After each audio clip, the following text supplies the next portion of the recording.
اعوذ باللہ من الشیطان الرجیم۔ سورہ آل عمران آیت نمبر 137 سے 140 تک انشاءاللہ آج ہم پڑھیں گے۔ بسم اللہ الرحمن الرحیم۔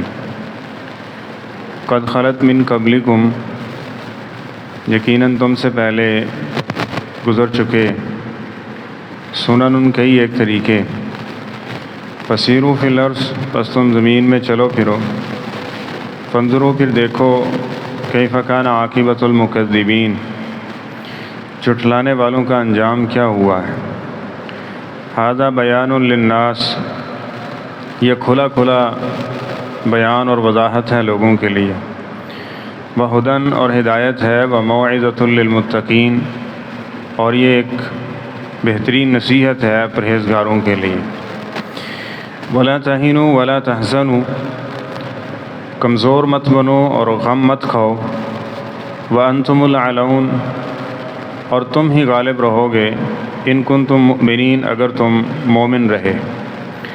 ان یمسسکم قرح، اگر تمہیں کوئی زخم پہنچے ہیں، فقد مس القوم قرح مثلہ، تو یقیناً اس قوم کو بھی اس جیسے زخم اٹھانے پڑے ہیں۔ وتلک الایام، اور یہ جو دنوں کی باری ہے، نداولها بین الناس، ہم لوگوں کے درمیان پھیرتے رہتے ہیں۔ ولیعلم اللہ، اور تاکہ اللہ تعالیٰ جان لے، الذین آمنوا، ان لوگوں کو جو مومن ہیں، ویتخذ منکم شہداء، اور وہ تم میں سے بعض کو شہید کے درجے پہ فائز کر دے۔ واللہ لا یحب الظالمین، اور اللہ تعالیٰ ظالموں سے محبت نہیں کرتے۔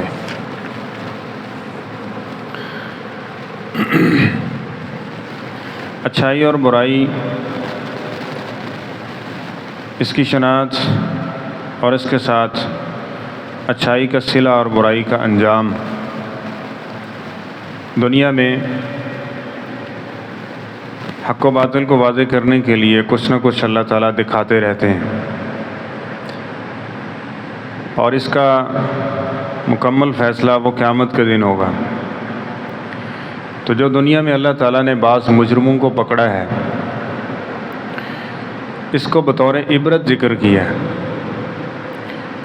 اور جن کو نوازا ہے ان کو بطور ترغیب ذکر کیا ہے، جس طرح کہ ماننے والے، ایمان لانے والے کمزور فاتح بنے، اور اسی طرح انکار کرنے والے انبیاء کا، بہت بڑے بڑے جابر بھی، ان کو ذلت و رسوائی کا سامنا کرنا پڑا۔ جناب موسیٰ علیہ السلام کو دیکھیں، ان کا مقابلہ کس سے ہے؟ فرعون سے ہے، لیکن اللہ تعالیٰ نے عزت اور وقار جناب موسیٰ علیہ السلام کو عطا کیا، غلبہ ان کو عطا کیا، اور ان کے اتنے بڑے دشمن کو زیر کیا۔ اور اس کے بعد نبی پاک صلی اللہ علیہ وسلم دیکھ لیں، یتیمی کی حالت میں آپ نے اپنی زندگی کا آغاز کیا، اور اسی حالت میں پروان چڑھے، اور پھر پورا مکہ آپ کے خلاف ہے، اور آپ نے اپنی دعوت کا آغاز انہی لفظوں سے کیا ہے جس کی سب سے زیادہ تکلیف یا پریشانی اہل مکہ کو ہوتی ہے، یعنی شرک کی نفی۔ اور اس کے بعد پھر کتنی آپ نے آزمائشیں اور تکالیف اس میں برداشت کی۔ پھر بدر کے موقع پہ چلے جائیں تو بچے، بوڑھے، جوان، ان کو ملا کے 313 یا 17 لوگ بن رہے ہیں، اور اس کے مقابلے میں کتنا بڑا لشکر ہے، لیکن اللہ تعالیٰ نے وہاں کس قدر عظیم فتح عطا کی اہل اسلام کو۔ تو اللہ تعالیٰ فرما رہے ہیں قد خلت من قبلکم سنن، پیچھے جو سابقہ امتیں ہیں نا، ان میں ہمارا طریقہ جاری ہو چکا ہے، اس کو دیکھ لو۔ اور اس سے پہلے آپ چلے جائیں گے تو عاد و سمود ہے، عاد و سمود قوم نوح علیہ السلام کی قوم، لوط علیہ السلام کی قوم، اور پھر جناب ابراہیم علیہ السلام، ایک بہت بڑی نشانی ہے کہ اکیلے کھڑے ہوئے ہیں، اور اس کے مقابلے میں پوری قوم ہے۔ تو انہوں نے اپنا فیصلہ کن جو مرحلہ ہے اس کو سر انجام دیا کہ آگ میں پھینک کے ان کا کام تمام کر دیا جائے۔ تو کبھی ایسے ہوا ہے کہ آگ کو صرف اس لیے جلایا جائے کہ ہم نے ایک بندے کو جلانا ہے، اور اس کو بھڑکانے کے بعد اس بندے کو اس میں پھینک دیا جائے اور اللہ تعالیٰ اس کو بچا لیں اور وہ بچ جائے؟ یہ چھوٹی نشانی تو نہیں تھی۔ اور اسی طرح جناب موسیٰ علیہ السلام ہے، جناب عیسیٰ علیہ السلام ہے، تو یہ بڑی نشانیاں فرمایا، یہ جو ہم نے ذکر کی ہیں نا، یہ بطور عبرت ذکر کی ہیں، ان سے نصیحت پکڑو کہ اگر تم نافرمانی کرو گے، بغاوت کے راستے کا انتخاب کرو گے، تو ہو سکتا ہے تم بھی اسی طرح اس دنیا کے اندر رسوائی اور ذلت اس کا سامنا کرو، یا یہ ہے کہ اگر تم بچ بھی گئے تو یہ نہیں ہو سکتا کہ اللہ اور اللہ کے رسول کی بات غلط ہے، اسی کے مطابق فیصلہ ہونا ہے، اور قیامت کے دن یہ سارا معاملہ جو ہے نا بالکل صاف اور برابر کر دیا جائے گا۔ تو فسیروا فی الارض، زمین میں چلو پھرو، پڑھو ہسٹری، دیکھو ان لوگوں کو۔ آج بھی دیکھیں گے آپ کو میوزیم مل جائیں گے جو باقیات شو کرتے ہیں، دیکھتے ہیں یہ جی 1400 سال، یہ 1500 سال، یہ 1000 سال پہلے یہاں ایک تہذیب ہوتی تھی، وہ یہ کرتے تھے، ان کو اللہ تعالیٰ نے کیا کر دیا ہے؟ وہ ملیا میٹ ہو گیا، وہ برباد ہو گیا، وہ طوفان کی صورت میں ہے، وہ آندھی کی صورت میں ہے نا۔ تو یہ دنیا کے مختلف خطوں کے اندر یہ چیزیں موجود ہیں، اس سے عبرت پکڑیے۔ فسیروا فی الارض فانظروا کیف کان عاقبۃ المکذبین، اور دیکھو جنہوں نے اللہ کی اور اللہ کے رسولوں کی تکذیب کی ان کا انجام کیا ہوا ہے۔ ان کا انجام، وہ اپنے آپ کو کتنا پاورفل سمجھتے تھے۔ قارون کو ہی دیکھ لیں، جس کو اللہ تعالیٰ نے نوازا، اللہ تعالیٰ نے عطا کیا، دیکھیں یہ دنیا اسی کی بنائی ہوئی ہے نا۔ اب اس کو مل گیا تو اس کو کہا گیا احسن کما احسن اللہ الیک، اللہ تعالیٰ نے اگر تجھے عطا کیا ہے تو اب تجھے بھی احسان کے راستے پہ چلنا ہوگا۔ تو احسان کے راستے پہ چل، تو اس نے کیا کہا کہ میں یہ جو دولت، یہ جو مال دیا گیا ہوں، یہ کس نے؟ خدا نے عطا کیا؟ نہیں، میں نے اس کو اپنے علم کی بنیاد پہ حاصل کیا، اپنی قابلیت کی بنیاد پہ اس پہ حاصل کیا۔ تو پھر اللہ تعالیٰ نے وہ ساری قابلیت واضح کی ہے کہ نہیں کی؟ آج تک کے ایسے لوگوں کے لیے جو قارون بننے کی کوشش کرتے ہیں کہ خزانے جمع کرتے کرتے کرتے اور سمجھتے ہیں کہ یہی ہمارا مطمع نظر ہے، ان کے لیے قارون ایک بہت بڑی مثال ہے کہ دیکھ لو اللہ تعالیٰ نے پھر اس کو اسی خزانوں سمیت زمین کے اندر زمین بوس کر کے ایک عبرت بنا دیا کہ اگر تم یہ سمجھتے ہو کہ دنیا کی دولت اس کے ذریعے تم عزت خرید پاؤ گے یا اس دنیا کی دولت کے ذریعے تم کامیابی حاصل کر پاؤ گے، تو ایسا ممکن نہیں ہے۔ یہ دنیا کی دولت تمہیں نہیں بچا سکتی۔ بچنے کا ایک ہی راستہ ہے، وہ کیا ہے؟ اس خالق اور مالک کی اطاعت و فرما برداری کر لیجئے، پھر آپ جس حالت میں بھی ہیں، چاہے غلام ہیں یا بادشاہ ہیں، آپ کامیاب ہیں، آپ کامران ہیں۔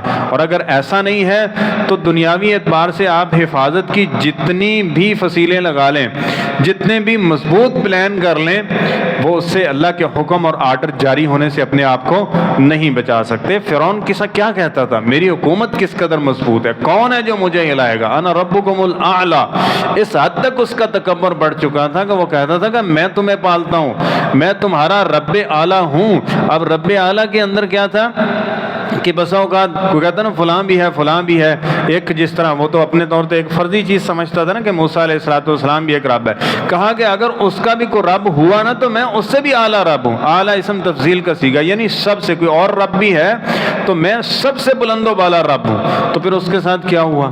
تو اگر ایسا کریں گے، بغاوت اور سرکشی کے راستے کو چنیں گے، تو پھر اس کا انجام یہ ہے۔ ھذا بیان للناس، فرمایا یہ لوگوں کے لیے کھول کھول کے ہم نے یہ بیان کر دیا، یہ واضح کر دیا ہے۔ تو یہ بیان اس چیز کے لیے کہ نصیحت و عبرت پکڑیں، جو اچھا راستہ ہے اس میں آگے بڑھنے کی کوشش کریں، اور جو برا راستہ ہے اس سے فوراً اپنے آپ کو بچائیں اور اس راستے سے ہٹ جائیں۔ وَهُدًى وَمَوْعِظَةٌ لِّلْمُتَّقِينَ، اور یہ سراسر ہدایت ہے اور لوگوں کے لیے کیا ہے، اور خاص طور پہ جو پرہیزگار ہیں، متقی لوگ ہیں، ان کے لیے نصیحت ہے، کیونکہ وہ تو بچنا چاہتے ہیں۔ جب ان کو بتا دیا گیا کہ یہ راستہ، اس پہ تو اللہ نے پکڑ کی ہے، اس پہ تو سزا ہوئی، اور ایسے لوگ تو مجرم قرار پائے ہیں، تو وہ یقیناً اپنے آپ کو اس سے کیا کرے گا؟ بچائے گا۔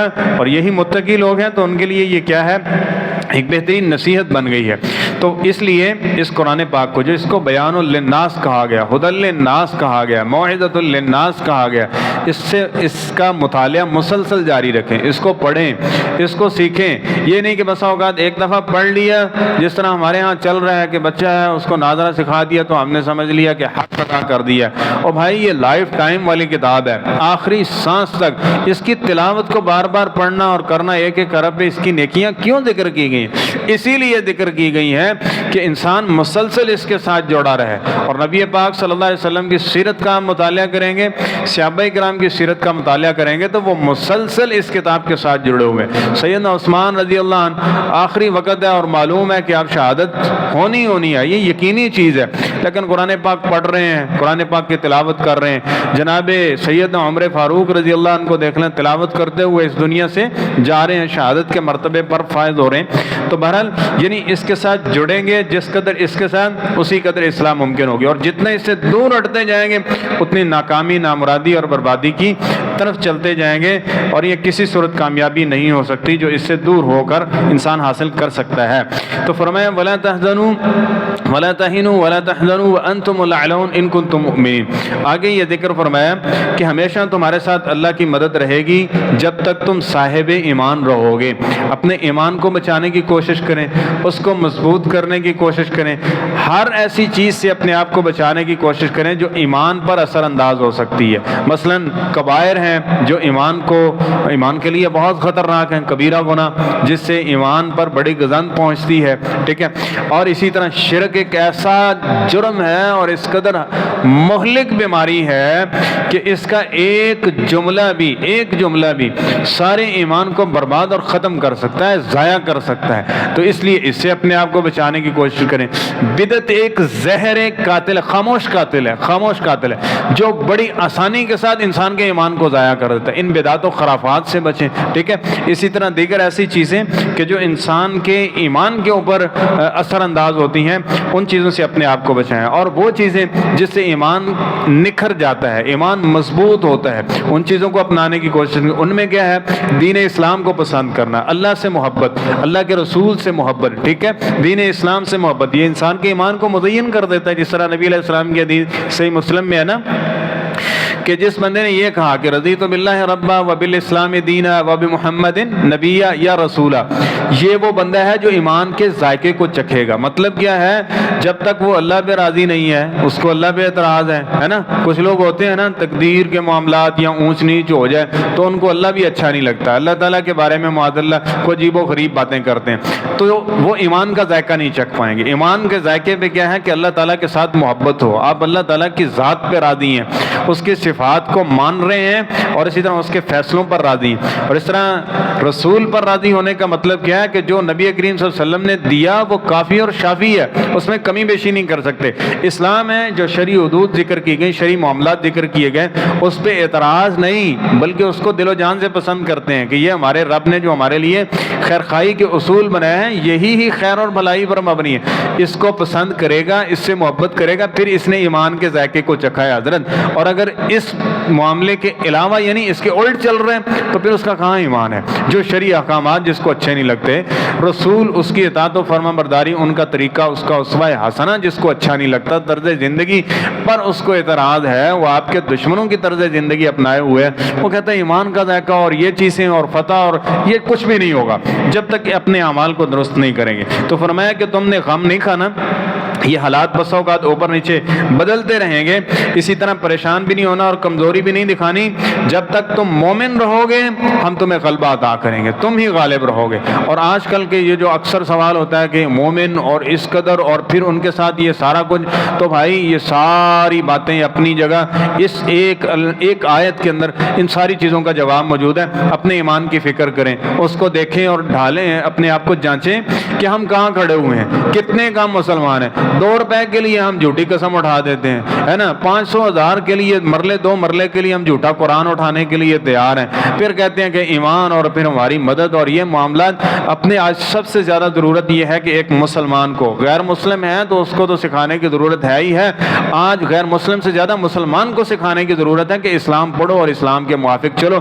جتنی بے قدری اور ناقدری ایک مسلمان اسلام کی کر رہا ہے نا اور نافرمانی کر رہا ہے، وہ کافر ہے، انہیں تو کرنی ہے، لیکن ایک مسلمان اگر مقابلہ کیا جائے تو اس سے بھی آگے بڑھ رہا ہے. فرق صرف یہ ہے کہ اس نے کلمہ پڑھا نہیں, یہ اس کلمہ پڑھ رہا ہے, اتنا سا فرق ہے. باقی طرز زندگی, خوشی غمی, سارے معاملات میں انہیں کی نکالی اور اسی طرح کر رہے ہیں. تو پھر جب ایسا ہوگا نا تو اللہ تعالیٰ کو کوئی دھوکہ نہیں دیا جا سکتا ظاہری چیزوں سے کہ آپ ذکر کر دیں کہ ہم یہ کلمہ پڑھتے ہیں اور اس کا ورد شروع کر دیں, باقی سارے عمل اس کے خلاف ہوں.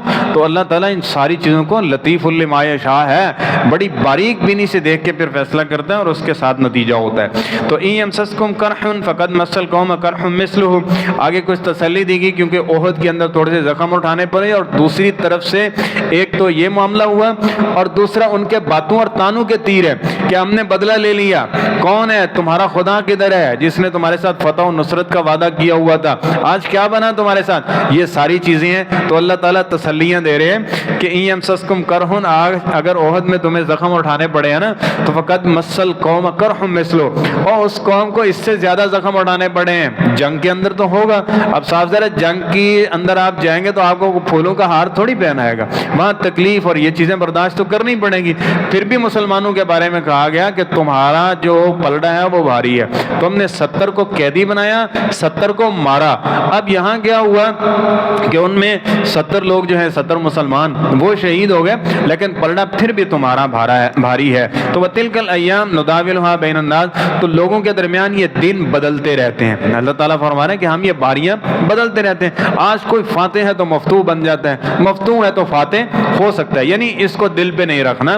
اللہ تعالیٰ فتح و نصرت عطا کرے گا اور پھر اس کے بعد معاملہ ہوا, احزاب کا معاملہ ہے, حنین کا معاملہ ہے, خیبر کا معاملہ ہے, ہر موقع پہ اللہ تعالیٰ نے بہترین فتح جو ہے نا وہ مسلمانوں کو عطا فرمائی ہے. اور ساتھ میں کافروں کے لیے تنبیہ بھی تھی کہ جو فخر کر رہے تھے اور تکبر کر رہے تھے کہ ہم نے آج یہ کر دیا اور اتنا نقصان پہنچا لیے, تو اگر دین کو چھوڑ کے نافرمانی کر کے وقتی طور پہ عارضی طور پہ نفع بھی مل رہا ہے نا ظاہری طور پہ, تو مت سمجھیے یہ مستقل چلے گا, یہ عارضی ہے اور بہت جلد گھاٹے کے اندر تبدیل ہونے والا ہے. تو آگے فرمایا وَلِيَعْلَمَ الَّذِينَ آمَنُوا, اللہ تعالیٰ یہ بھی دیکھنا چاہتا ہے کہ مومن کون ہے. اس وقت منافق چلے گئے تھے نا 300 کے لگ بھگ, عبداللہ بن ابی ہے. اب کیا تھا, صرف نبی کریم صلی اللہ علیہ وسلم کی بات کو نہیں مانا تو ایمان و نفاق واضح ہو گیا, اور دوسری طرف وہ صحابہ جو جانیں پیش کر رہے ہیں. اور آگے فرمایا ایک اور فلسفہ بھی ہے, وہ یہ ہے کہ وَيَتَّخِذَ مِنْكُمْ شُهَدَاءَ, اور تم نے شہادت کی دعائیں بھی تو کی ہوئی تھی نا, اور اس کے ساتھ اللہ تعالیٰ شہادت کے عظیم مرتبے پہ بھی تمہیں فائز کرنا چاہتا تھا. تو تمہارے جو طرف سے مارے جانے والے لوگ ہیں وہ شہادت کے مرتبے پہ فائز ہو گئے, یعنی وہ کامیاب اور کامران ہیں, اور ان کی طرف سے جو مارے گئے وہ بھی ناکام ہیں, اور جو بچ گئے اگر وہ اس تہذیب کو یعنی تمہارے اس دین کو نہیں اپنائیں گے وہ بھی ناکام اور نامراد ٹھہریں گے, چاہے 1000 سال یا عیش و عشرت کی زندگی کیوں نہ برداشت جو ہے وہ حاصل کر لے. تو واللہ لا یحب الظالمین, در حقیقت بات یہ ہے کہ جس بندے نے ظلم کے راستے کا انتخاب کیا وہ اللہ کا محبوب نہیں بن سکتا. ظلم کیا ہے؟ سب سے بڑا ظلم شرک ہے.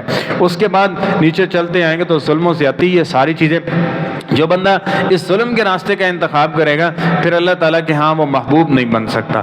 اس کے لیے کیا ہے, اللہ تعالیٰ کے حب اور محبت کو حاصل کرنا ہے. تو جس طرح ہم نے سابقہ آیات میں پڑھا, پھر اللہ تعالیٰ کی اطاعت و فرما برداری کیجیے, نبیوں کے طریقے جو انہوں نے بتائے ہیں, نبی تعلیمات جو ہیں اس کو اپنائیں. اور یہ جو نصاب اللہ تعالیٰ نے نازل کیا نا, تربیتی نصاب, یہ قرآن پاک اور نبی کریم صلی اللہ علیہ وسلم کی زندگی احادیث کی صورت میں اس سے ایسا گہرا لگاؤ ہونا چاہیے کہ ہر ایسا معاملہ کہ جو انسان کی زندگی کا ہے اس کو نبھانے سے پہلے دیکھنا چاہیے کہ اس نصاب کے اندر ہماری کیا رہنمائی کی گئی, ہم نے کس طرح اس کو بسر کرنا ہے. تو تب جا کے اصلاح بھی ممکن ہوگی اور ایمان بھی مضبوط ہوگا, اور اللہ تعالیٰ کے وعدوں کے اندر کوئی دیر نہیں ہے. حضرت ہمارے عمل میں کوتاہی ہے, ہم کمی کوتاہی کا شکار ہیں. جب ہم نے اس کو پورا کر دیا نا تو اللہ تو فرما رہے ہیں وَمَنْ أَصْدَقُ مِنَ اللَّهِ قِيلًا وَمَنْ أَصْدَقُ مِنَ اللَّهِ حَدِيثًا, اللہ سے بڑھ کے سچی بات کسی کی نہیں ہے, اللہ سے بڑھ کے قول کے اندر سچا کوئی نہیں ہے. وعدے کو پورا کرنے کے اندر سچے, اس کے لیے کچھ مشکل نہیں ہے. اپنی کمی کوتاہیوں کو دور کریں, اللہ تعالیٰ کے وعدے